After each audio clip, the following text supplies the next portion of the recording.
Chers frères et sœurs, les mots qui nous introduisent dans l'enseignement reçu des textes bibliques de ce 24e dimanche du temps ordinaire sont les suivants: rancune, colère et vengeance.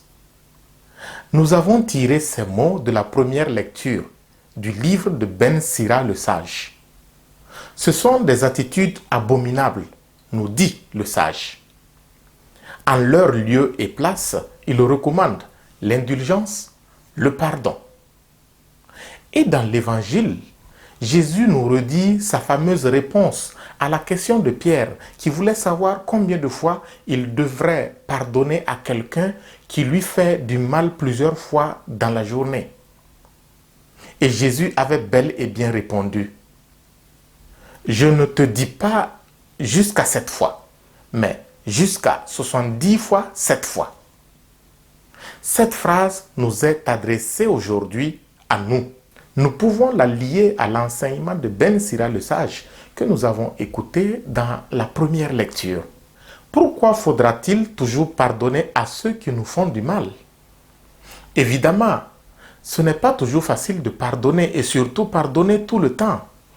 Car il y a des esprits malins qui, sachant que l'on pardonne toujours, n'hésitent pas à perdurer dans leur désir de faire souffrir les autres. Vous connaissez très bien des exemples. S'il faut pardonner, et tout pardonner, et toujours pardonner, c'est avant tout pour son propre salut. Celui qui refuse de pardonner se justifie lui-même, puisqu'il fait souffrir celui qui demande pardon.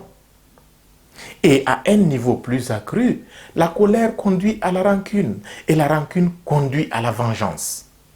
C'est tout à fait un retour à la loi du talion. Tu m'as fait du mal, je te rembourse le mal. Seulement en faisant ainsi, nous tombons dans le péché du pécheur. Au lieu d'être seuls à porter les conséquences de son mal, nous en accomplissons nous aussi. Et comme lui, nous portons sur nous les conséquences de notre refus de pardonner, les conséquences de nos vengeances. S'il y avait des prix à payer pour cela, comme la géhenne, nul n'échappera, puisque le pécheur a fait le mal et la personne offensée également a fait autant. D'une seule chose, je suis convaincu. Deux choses que je dirai. La première est celle-ci.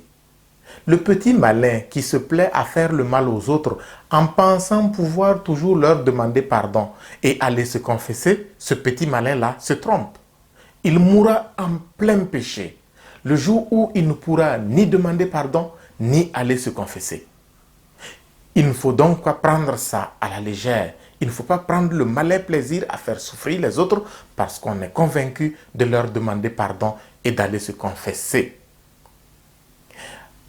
La deuxième chose est celle-ci. Celui qui fera toujours l'effort de pardonner malgré la difficulté à le faire, celui-là se sauvera par force.